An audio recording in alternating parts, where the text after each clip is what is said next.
ایک یہودی بچہ میرے رسول کی بارگاہ میں آتا اور حضور کی خدمت کرتا. یہودی تھا، نہ باپ آتا ہے، نہ بھائی آتے ہیں، نہ چچا آتے. بخاری میں اس کا ذکر موجود.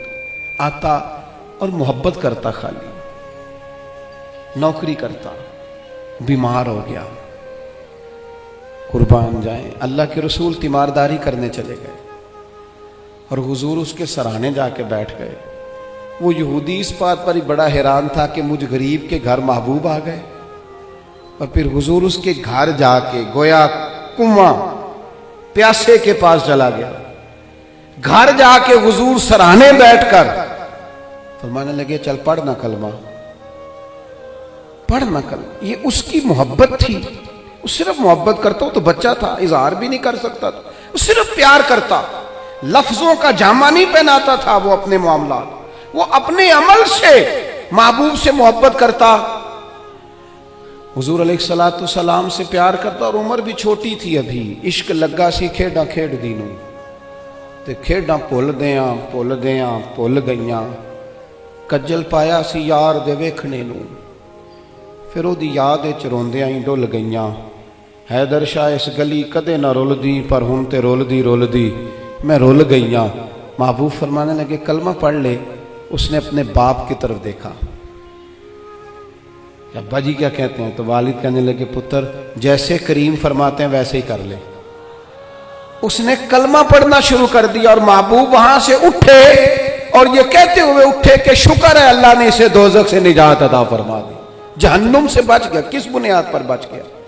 کون سی چیز حضور کو اس کے گھر لے گئی؟ وہ اس کی محبت ہے نا نبی پاک سے، وہ اس کا پیار ہے نا حضور کے ساتھ، وہ وارفتگی، وہ شوق، وہ درد.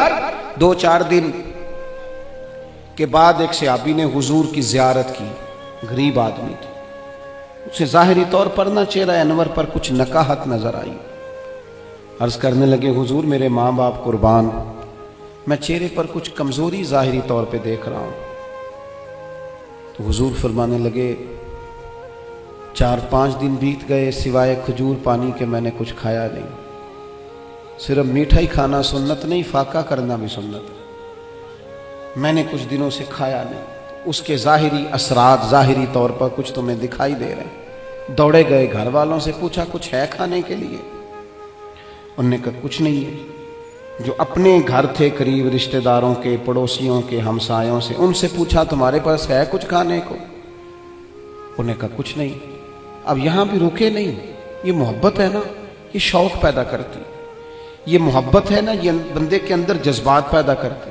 یہ محبت ہے، عدم سے لائی ہے ہستی میں آرزو رسول. اور دیکھو کہاں کہاں لیے پھرتی ہے جستجو رسول. یہاں بس نہیں کی، پیار خالص ہے نا. ایک یہودی کے باغ میں گئے، اسے کہنے لگے مزدوری ملے گی؟ کہنے لگا ہے تو صحیح پر مشکل بڑی ہے. فرمایا کیا مشکل ہے؟ کہنے لگا گرمی سخت ہے، پانی کنویں کا نیچے چلا گیا ہے، وہ نکال کے درختوں کو سیراب کرنا ہے اور کام مشکل ہے، گرمی بڑی سخت ہے، کر لو گے؟ فرمانے لگے ضرور کروں گا. اجرت کیا دے گا؟ کہنے لگا ایک پانی کا ڈول نکالو گے تو ایک کھجور ملے گی. انہوں نے اپنی چادر بچھا لی. ایک پانی کا ڈول نکالتے، بڑا گہرا پانی تھا، سخت پسینہ آتا، محنت کے بعد ہاتھوں پہ چھالے پڑ گئے. ایک کھجور ایک ڈول پر ملتی، تینوں لب دیاں آپ گواچے تے سانو اپنی خبر نہ کوئی. ساتھوں تے پارے نی ککھ گلیاں دے، سانو تے آخ دے لوگ شدائی. ننگ نموس دا ساڑ کے چولا، اساں گل پہنے ہیں تاج گدائی. او سجنا اپنا آپ گوایا ہے، تاں یار نے چاتی پائی. فرماتے ہیں وہ میں نہ کھجوریں نکالتا رہا، ایک ایک کھجور. جب میری چادر پر، میرے کپڑے پر کچھ کھجوریں جمع ہو گئیں تو میں نے سمیٹا، سینے سے لگائیں. خرامہ حضور کی بارگاہ میں پہنچا. کریم مسجد نبوی شریف میں تشریف فرما تھے. یہ کوئی بہت قیمتی چیزیں بظاہر نہیں ہیں، میری بات کو سمجھیے. یہ کوئی سونے چاندی کا گفٹ نہیں ہے، لیکن اس کے پیچھے جو درد ہے، اس کے پیچھے جو محبت ہے، اس کے پیچھے جو خلوص ہے، اس کے پیچھے جو وارفتگی ہے، جو شوق ہے، یہی دین کو مطلوب ہے، یہی دین کا مقصود ہے، یہی مومن کو تازہ دم رکھتا ہے، اسی سے اندر درد پیدا ہوتا ہے، اور یہی چیز ہے جو انسان کو منزل کی طرف لے کر کے جاتی ہے۔ ہم نا باتوں کی حد تک عاشق رہ گئے ہیں۔ عشق کا اظہار نہ شعروں سے ہوتا ہے، نہ باتوں سے ہوتا ہے، نہ نعروں سے ہوتا ہے، نہ جلسوں سے ہوتا ہے۔ وہ تو رات کو تنہائی میں بیٹھ کے اپنے دل سے پوچھ پیار کتنا ہے، وہ تو پوچھ اپنی آنکھوں سے کہ یہ کہاں کہاں روتی ہیں تو محبت میں کیوں نہیں روتی۔ یہ تو خالص قلبی کیفیت اور قلبی واردات کا نام ہے۔ وہ کھجوریں لے کر حضور کی بارگاہ عالی مرتبت میں حاضر ہوئے، کریم چٹائی پہ بیٹھے تھے، زمین پر تشریف فرما۔ کھجوریں جب حضور کے سامنے رکھی تو محبوب نے یوں نظر اٹھائی، تیری ایک نظر کا کمال ہے اور میری زندگی کا سوال ہے۔ وہ کھجوریں محبوب نے ایک اٹھائی اور کھجور کو پہلے منہ میں رکھا، اور پھر ان کے سارے وجود کو پسینے میں شرابور دیکھا، ہاتھوں کے چھالے دیکھے، تو حضور فرمانے لگے اتنی گرمی میں اتنی محنت، اس موسم میں اتنی مشقت، اتنا بوجھ، فرمایا کس چیز نے تجھے مجبور کیا یہ کام کرنے پر؟ آخر کوئی جذبہ تو پیچھے ہوگا۔ کئی دفعہ بچے روتے ہوتے ہیں، کئی دفعہ ماں باپ بیمار ہوتے ہیں، کئی دفعہ بہنوں کی شادی کرنی ہوتی ہے، کئی بار گھر میں کوئی بیمار ہوتا ہے، کوئی جذبہ ہوتا ہے نا جو بندے کو لے جاتا ہے۔ اور بھائی کس چیز نے مجبور کیا؟ غریب آدمی تھے، سادے بندے تھے، گھٹنے زمین پہ رکھے تو رو پڑے، کہنے لگے یا رسول اللہ کوئی نہیں مجبور کر سکتا، ہمیں تو آپ کی محبت نے مجبور کیا ہے۔ یہ محبت ہے جو لے گئی، یہ محبت ہے۔ حضرت عمر بن جموح 4 بیٹے لے کے میدان احد میں آئے تھے، 4 بیٹوں سمیت کل کمائی انسان کی اولاد ہوتی ہے، اور خود ان کی ٹانگ ایک تھوڑی چھوٹی تھی، لنگڑا کے چلتے تھے۔ 4 بیٹوں کو حضور کی بارگاہ میں پیش کر کے تھوڑی دیر کے بعد خود بھی جنگ کا لباس پہن کے آ گئے، تو محبوب فرمانے لگے آپ کے تو 4 پتر آ گئے ہیں، تو آپ نے کیوں لباس پہن لیا ہے؟ تو عرض کرنے لگے حضور لنگڑے جنت میں نہیں جائیں گے، حضور میری طرح کے لوگ نہیں جائیں گے۔ فرمایا کیوں نہیں؟ کہا حضور پھر مجھے بھی قبول فرمائے۔ یہ محبتیں تھیں، یہ خلوص تھا۔ میں آپ سے عرض کروں، آج تک امت مسلمہ میں جو زندگی ہے، جو توانائی ہے، اور امت کی نبض جو چل رہی ہے، اس کی جو غذا ہے وہ رسول اللہ کی محبت ہے۔ اگر محبت مصطفیٰ کریم نہ ہو، ہم نے ایسے بزرگوں کے تذکرے پڑھے جنہوں نے ایک وقت دن میں روٹی کھائی اور سارا دن رسول اللہ کا دین پڑھایا، ایک وقت کھانا کھایا اور صبح و شام جد و جہد کی۔ کس چیز نے؟ حضور کی محبت نے، نبی پاک کی غلامی نے اس کام لگا دیا۔ آج نا ایک تو میڈیا کا زور، تبصروں کی شدت، اور ویڈیو میں الجھے ہوئے لوگ، اور پتہ نہیں کیا کیا دیکھتے، کیا کیا سنتے، کس کس قسم کی چیزوں کو دیکھتے اور دلوں کو سخت کرتے لوگ۔ وہ جو محبت کے سوتے تھے وہ تھوڑے سے کمزور پڑ رہے ہیں۔ ایک تو رات کو نا ہر صورت کچھ درود و سلام پڑھ کے سویا کرو، ہر صورت نا محبوب کی ایک نعت سن کے سویا کرو اپنے دل، اور یہ معاملات تنہائی میں کرو، تنہائی میں اپنے لہجے میں کچھ چیزیں ایسی پیدا کرو۔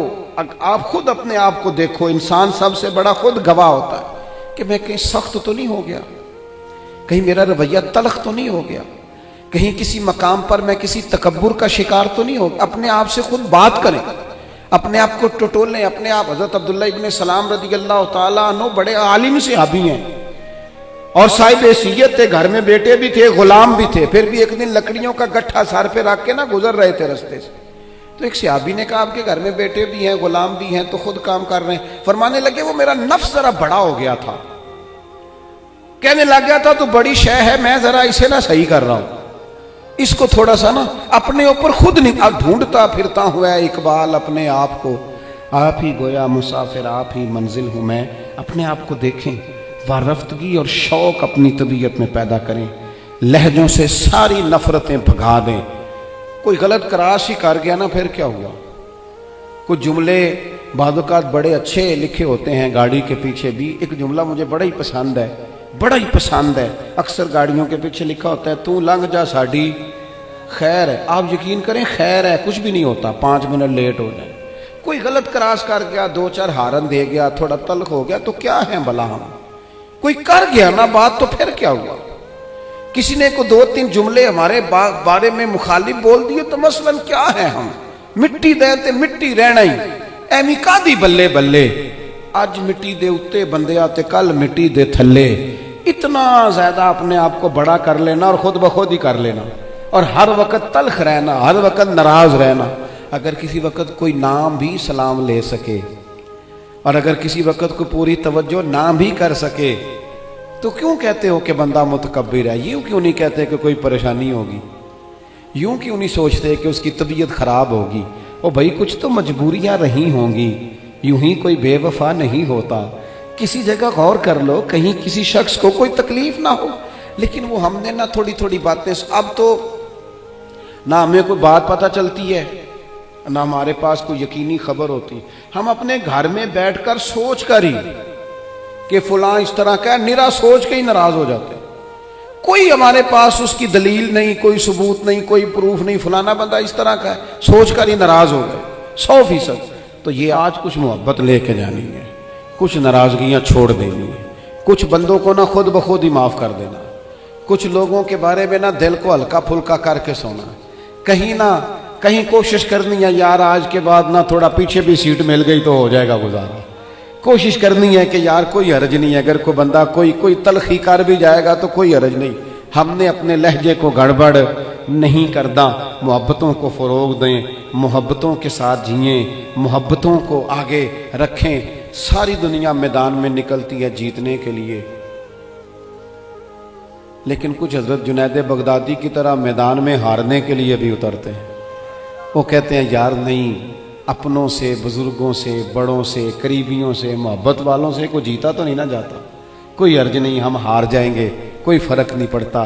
کبھی کبھی میدانوں میں ہارنے کے لیے بھی اترو۔ اس کی وجہ یہ ہوتی ہے کہ چھوٹے بچے کو نا کئی دفعہ باپ اس کے ساتھ پنجہ لڑاتا ہے نا تو جان بوجھ کے اس لیے ہارتا ہے کہ میرا پتر خوش ہو جائے، تو کبھی کبھی اس لیے بھی ہار جانا چاہیے کہ اپنے ذرا خوش ہو جائیں گے، ذرا ان کے دل کو تسلی ہو جائے گی، ذرا کچھ تھوڑا سا نا ان کی طبیعت میں قرار آ جائے گا۔ تھوڑا سا محبت کا فروغ کریں، اپنے لہجوں سے نفرتوں کو دور کریں۔ اللہ کی بارگاہ میں دعا کرتا ہوں اللہ تعالیٰ اس حاضری کو قبولیت کا درجہ عطا فرمائے۔